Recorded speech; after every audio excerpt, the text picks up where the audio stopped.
C'est l'une des plus grosses fortunes d'Angleterre.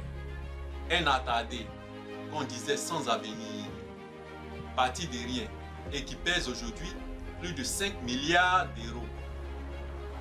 L'histoire de Richard Branson est l'une des histoires les plus inspirantes sur la vie des géants des affaires, les entrepreneurs milliardaires qui ont marqué le monde. Dans son livre, son autobiographie, il nous raconte comment il est parti de rien pour bâtir un empire incroyable qui emploie plus de 50 000 personnes dans plus de 29 pays. J'ai lu ce livre, j'ai pris des notes et c'est ce que je vais partager avec vous ici. Dans le premier chapitre de son livre, Richard Branson nous parle de son enfance. Et c'est ce qui va nous permettre de comprendre d'où vient son esprit d'entrepreneur. Le petit Richard Branson est né en 1950. Il a grandi à la campagne. À l'âge de 4 ans déjà, sa mère va l'apprendre à se débrouiller tout seul, à ne pas compter sur les autres. Par exemple, en rentrant chez elle à la maison, elle laissait son premier fils Richard quelque part et elle lui demandait de se débrouiller tout seul pour rentrer à la maison. Un matin très tôt, alors qu'il faisait encore noir et que Richard Branson avait moins de 10 ans, elle prend son fils et l'amène à 50 km de la maison. Elle lui remet son vélo et un sac avec un sandwich et sans même lui remettre de l'eau, elle lui demande de se débrouiller pour rentrer à la maison tout seul. Richard Branson dit que, en rentrant à la maison, il a vu par hasard la maison de son oncle et il a passé la nuit chez son oncle avant de continuer son trajet. Arrivé chez lui à la maison, il a pensé que sa mère allait sauter de joie, mais elle a simplement dit « Félicitations ». Sa tante aussi lui lançait des défis. Par exemple, comme elle savait qu'il ne savait pas nager, un jour, elle lui a dit « Si tu me prouves que tu sais nager, je vais te remettre 10 shillings ».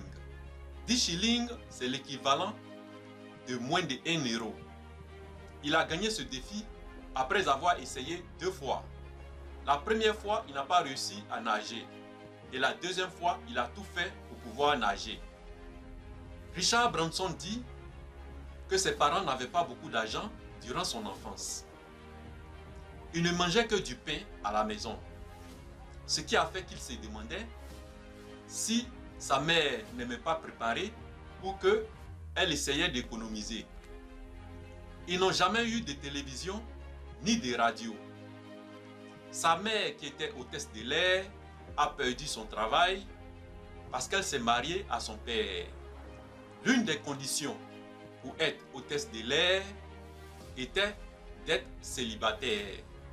Et c'est la raison pour laquelle elle a perdu son boulot quand elle s'est mariée. Son père voulait devenir un archéologue, mais il venait d'une famille de magistrats. 3 générations passées de sa famille ont toujours été des avocats. Le grand-père de Richard Branson, qui était un juge, a forcé son père de suivre cette tradition familiale de magistrat. Sa mère était maintenant femme de foyer. Donc elle fabriquait des choses à la maison pour vendre aux commerçants pour gagner de l'argent. Un congé de Pâques, lorsque Richard Branson avait 9 ans, il décide de suivre l'exemple de sa mère pour gagner de l'argent. Il a vu une opportunité de se lancer dans le business florissant de sapins de Noël. Il a fait ses calculs. S'il plante 400 sapins et qu'il vend chaque sapin à 2 euros, il va gagner 800 euros. Donc, il est allé voir son meilleur ami qui s'appelait Nick pour lancer ensemble ce projet et se partager le profit. Ils ont acheté les 400 jeunes plantes de sapin à 5 euros seulement. Mais les lapins ont mangé toutes ces plantes. Ils ont pris leur revanche en tuant beaucoup de ces lapins. Ils ont vendu ces lapins aux commerçants. Mais l'argent qu'ils ont gagné n'était rien par rapport aux 800 € qu'il devait gagner en vendant des sapins. C'était sa première défaite entrepreneuriale. Il venait juste d'apprendre comme ça que l'échec était le prix à payer pour apprendre en entrepreneuriat. L'année suivante, le petit frère de son ami Nick a reçu comme cadeau de Noël une espèce d'oiseau australien appelé perruche ondulée. Et ça a donné une idée à Richard Branson, se lancer dans l'élevage et la vente de ces oiseaux. Ce business n'était pas comme le business du sapin. Il pouvait gagner de l'argent toute l'année en vendant ses oiseaux au lieu d'attendre seulement les fêtes de Noël. Il a convaincu son père pour construire une grande cage pour ses oiseaux. La reproduction était rapide. Il s'est retrouvé rapidement avec beaucoup d'oiseaux. Il vendait ses oiseaux comme prévu, mais c'était un succès qui n'a pas duré. Il avait surestimé la demande, mais la demande pour ces oiseaux était faible. Un jour, de retour de l'école, sa mère l'informe que tous ces oiseaux se sont échappés dans la nature. Et c'est seulement après quelques années qu'elle va lui dire la vraie vérité, ce qui s'est passé. Elle a libéré tous ces oiseaux parce qu'elle était fatiguée de nettoyer tous les jours sa cage. À l'école, Richard Branson avait des troubles de langage écrit et des difficultés de l'apprentissage de la lecture et de l'écriture. Ces troubles étaient à l'origine de ses difficultés scolaires et en même temps, ça perturbait son comportement. Richard Branson était un enfant dyslexique, ce qui n'était pas reconnu à l'époque. À cette époque, personne n'a entendu parler de dyslexique. Personne ne savait ce que c'est. Donc le fait de ne pas être capable de lire, écrire ou épeler les mots signifiait pour ses camarades de classe et pour ses enseignants qu'il était idiot ou paresseux. Et à l'école primaire, on le chicotait chaque semaine pour son mauvais travail. À l'âge de 15 ans, une des règles de son collège était que tout le monde, tous les élèves doivent aller regarder les matchs de l'équipe de leur collège chaque samedi. C'était obligatoire pour tous ceux qui ne jouaient pas. Richard Branson était un bon joueur, mais il avait une blessure à la cheville qu'il a reçue à cause d'un mauvais tacle au cours d'un match de football. Il ne pouvait plus jouer et il n'aimait pas regarder les autres jouer. En plus, la nourriture de leur cantine n'était pas bonne. Donc il a écrit une lettre à son proviseur pour se plaindre et en même temps faire des suggestions. Son proviseur était ouvert à ses suggestions, mais il lui a demandé de publier ses suggestions dans le magazine de son collège. Mais Richard Branson savait que ses idées étaient trop révolutionnaires pour que le magazine de son collège accepte de les publier. Et c'est comme ça, son ami de collège, John, et lui décident de créer leur propre magazine d'étudiants qui serait indépendant. Nous sommes en 1968. La jeunesse est contestataire. La jeunesse proteste. Avis de liberté et de nouveauté. Richard Branson va profiter de ce sentiment pour lancer son magazine d'étudiants, dans lequel on aborde tous les sujets sans tabou. Un journal qui va adopter un esprit contestataire. Mais il est confronté à deux problèmes. Le premier problème, c'est où trouver de l'argent pour lancer son magazine.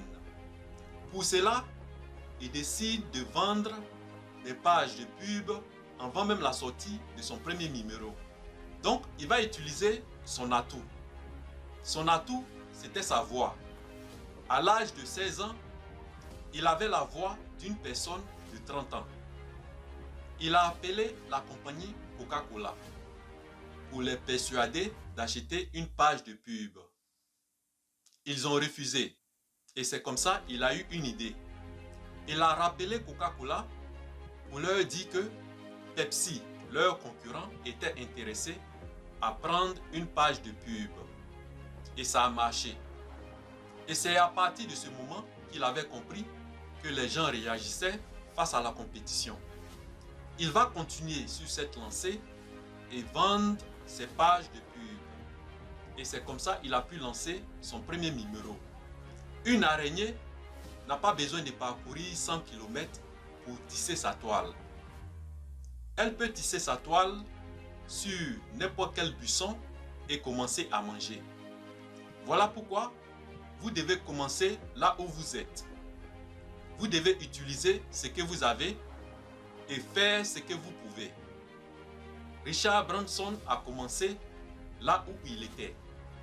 Il a utilisé ce qu'il avait et il a fait ce qu'il pouvait pour créer son magazine d'étudiants. Son deuxième problème était de trouver une main-d'œuvre gratuite, des étudiants qui allaient écrire pour lui. Il ne pouvait pas payer des journalistes. Son idée, c'était d'attirer des jolies filles et des garçons viendront. Et il pourra les faire tous travailler. Et ça a marché. Le premier numéro de son magazine était un énorme succès. Ils ont vendu plus de 5000 exemplaires. C'était incroyable. Richard Branson a dit qu'il voulait devenir un journaliste. Mais il s'est vu obligé de s'occuper du côté business de son magazine. Parce que son ami John s'occupait du côté éditorial. Il était celui qui devait trouver des clients pour acheter des pages de pub. Il était aussi celui qui devait s'occuper de la vision de son magazine. Et c'est comme ça la fonction d'entrepreneur s'est imposée à lui. 3 ans après sa publication, les recettes publicitaires étaient irrégulières. Richard Branson doit chercher un nouveau moyen pour gagner de l'argent. Et c'est comme ça qu'il a commencé à observer quelque chose de nouveau. Les attitudes sociales changeaient. Les jeunes Anglais s'intéressaient plus aux artistes tels que les Beatles et les Rolling Stones. Il fallait s'adapter à cette nouvelle réalité et profiter de ça. Et c'est en ce moment que Richard Branson a remarqué quelque chose qui est très important. Les gens qui n'étaient pas prêts à dépenser à peu près 2 € pour leur propre nourriture n'hésitaient pas à dépenser 2 € pour le dernier album des chanteurs comme Bob Dylan. Et Richard Branson a vu que ça pouvait être une opportunité d'affaires très intéressante parce que c'était un marché en plein développement. Il a pensé au prix cher des disques et le genre de personnes qui lisaient son magazine d'étudiants. Donc, il fallait trouver une solution pour vendre les disques moins chers que les autres. Et c'est là qu'il a eu l'idée de vendre les disques par correspondance. La première publicité de son nouveau business est apparue dans son propre magazine d'étudiants. C'était le dernier numéro de son magazine. Ils ont reçu beaucoup de commandes. Et l'argent qu'il a reçu de ces commandes était plus que ce qu'il gagnait avec son magazine d'étudiants. Donc, il a décidé de trouver un nom pour son nouveau business. Et une de ses compatriotes a suggéré le nom Virgin.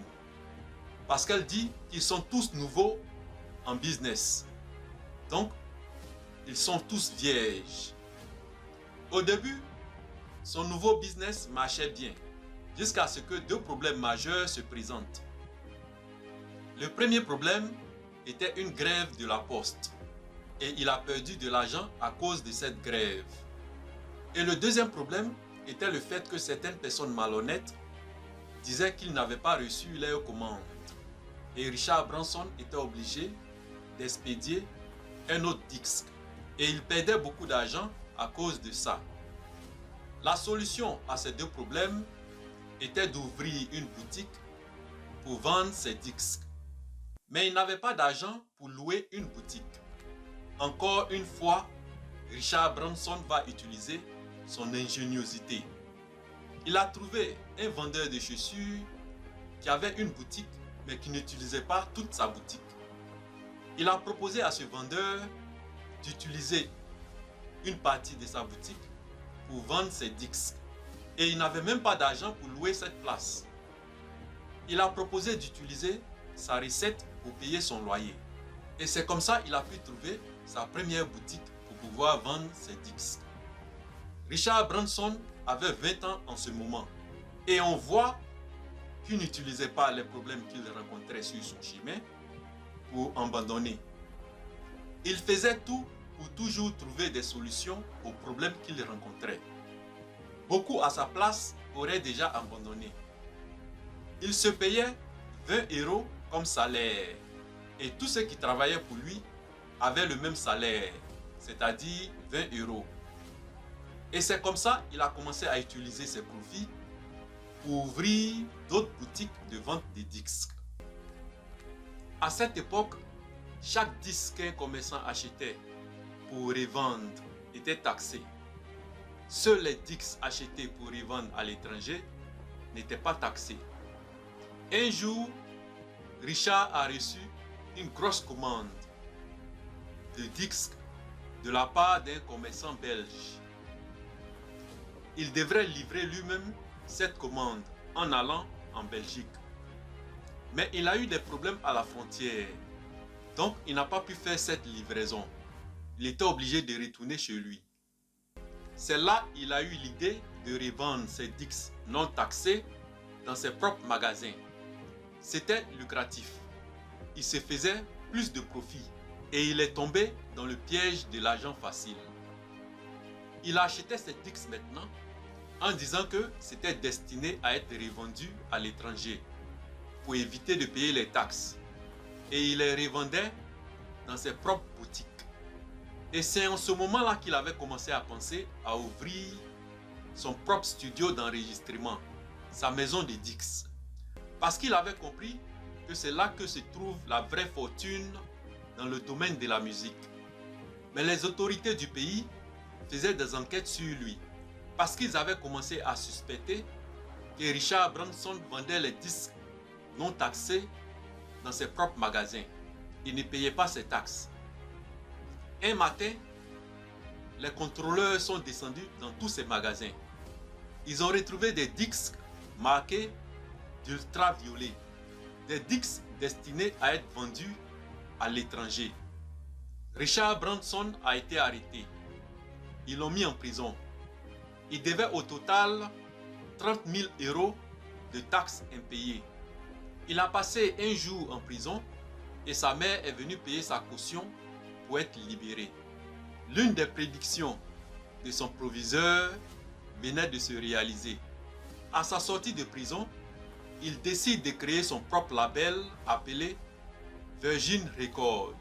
Mais son banquier vient le voir pour lui demander de rembourser immédiatement les 1 million d'euros qu'il devait à la banque. Il n'avait pas ces 1 million d'euros. Donc, voici ce qu'il a dit à son banquier. Soit vous perdez tout votre argent, soit vous me donnez un crédit pour pouvoir créer ma maison de disques, mon propre studio d'enregistrement, et je pourrai vous rembourser votre argent. Comme ça, votre argent ne serait pas perdu. Son banquier a choisi la deuxième option. C'est comme ça Richard Branson va créer sa propre maison de disques, son propre studio d'enregistrement en 1973. Son tout premier pari de son label Virgin était un débutant appelé Michael Oldfield, qui a été refusé par toutes les grandes maisons de disques. C'est un cousin de Richard Branson appelé Simon Ripper qui a repéré ce jeune compositeur, Michael Oldfield. À l'époque, ils n'ont pas imaginé l'immense succès qui les attendait. Ils n'avaient aucune expérience dans le business d'enregistrement musical. Ils n'avaient aucune idée de ce que un gros succès voulait dire dans ce domaine. Ils espéraient avoir un bon résultat en vendant 50 à 100 000 albums. Mais au final, ils ont vendu des millions. L'album Tubular Bells de Michael Oldfield a pris la tête des ventes avec plus de 13 millions d'albums écoulés. Et même aujourd'hui, il est toujours le 11e album le plus vendu de l'histoire du Royaume-Uni. Et c'est comme ça, Virgin Records va rembourser toutes ses dettes en 6 mois. Richard Branson devient multimillionnaire. Il n'avait seulement que 23 ans et sa fortune était estimée à plus de 5 millions d'euros. Mais les profits qui se sont faits ont été très vite dépensés dans des groupes qui étaient moins talentueux. Richard Branson dépensait tout son argent à la recherche des nouveaux artistes. Et c'est en ce moment-là qu'il a compris qu'il ne doit pas mettre tous ses œufs dans le même panier. Il doit diversifier ses activités.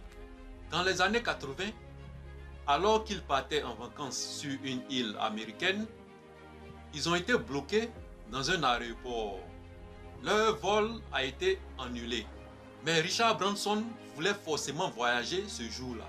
Donc, il allait louer un avion de 100 places pour 2000 $.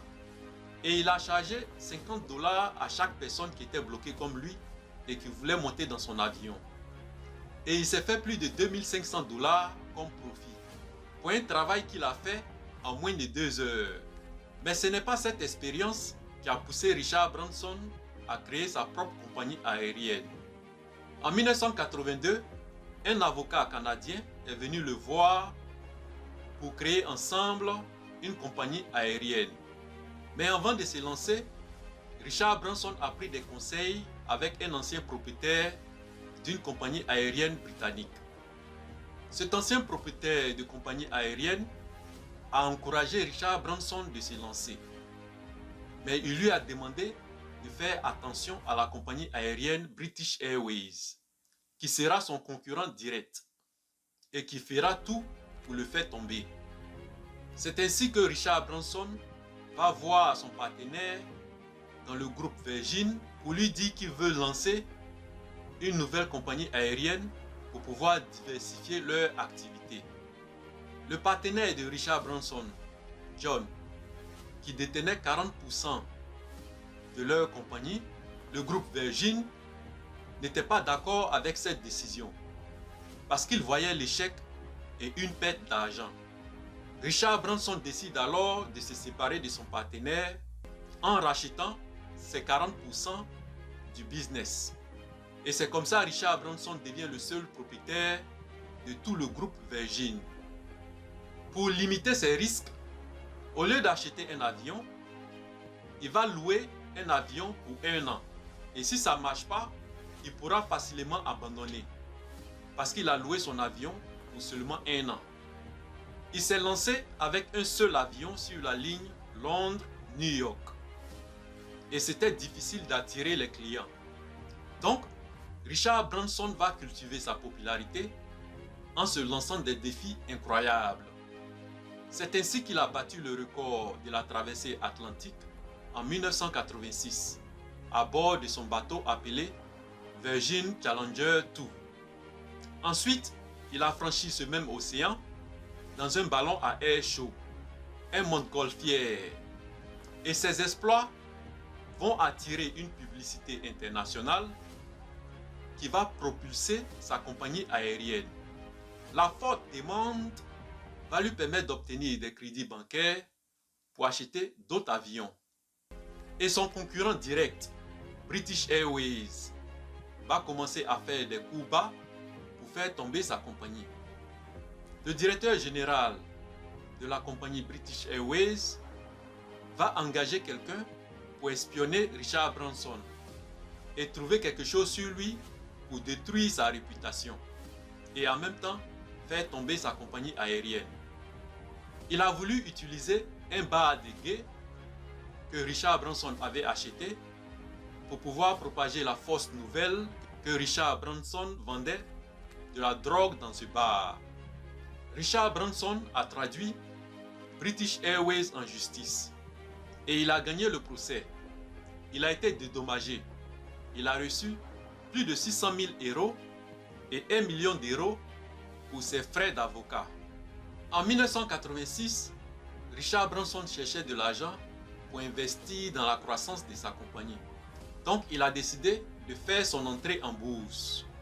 En ce moment, son groupe employait plus de 4000 personnes et avait un chiffre d'affaires de plus de 189 millions d'euros et un profit de 19 millions d'euros.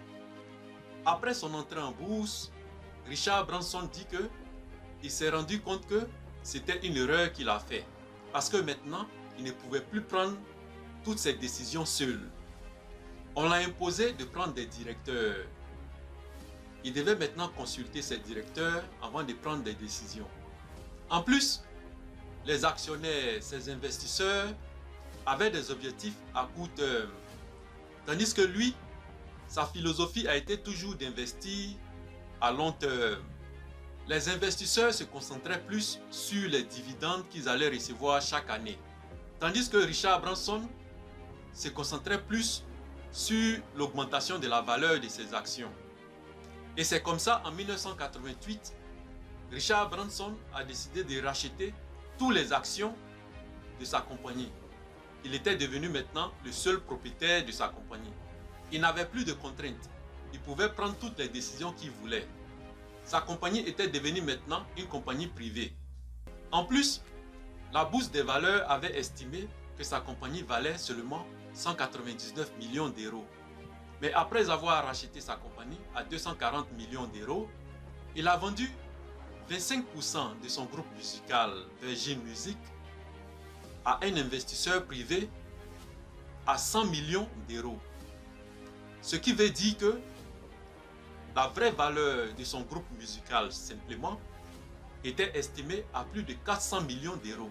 Ce qui signifie que la bourse des valeurs ne connaissait pas vraiment la vraie valeur de sa compagnie. Richard Branson va continuer à diversifier ses activités. En 1997, il va se lancer dans le secteur ferroviaire en Angleterre en créant sa compagnie de train. C'était au moment de la privatisation des compagnies ferroviaires britanniques. C'est l'un de ses succès commerciaux les plus risqués. Ensuite, il va se lancer dans la téléphonie. Il va créer Virgin Mobile et il va s'implanter dans d'autres pays comme la France et les États-Unis. Il s'est lancé aussi dans la vente des sucreries. Il avait créé Virgin Cola pour faire la concurrence avec Coca-Cola, mais ça a échoué. Il s'est lancé aussi dans le secteur des finances en créant sa propre banque, Virgin Bank. Et en 2004, il a créé Virgin Galactic, une compagnie destinée au tourisme spatial. L'esprit audacieux de Richard Branson, son optimisme et son goût de risque est un rappel pour chacun d'entre nous qu'avec une dose de courage et de persévérance, rien n'est hors de portée. Son histoire est un rappel puissant de la capacité de chacun à réaliser ses rêves, peu importe les obstacles sur votre chemin. Si vous avez aimé cette vidéo, comme d'habitude, likez, partagez et abonnez-vous. Et on se revoit dans une autre vidéo.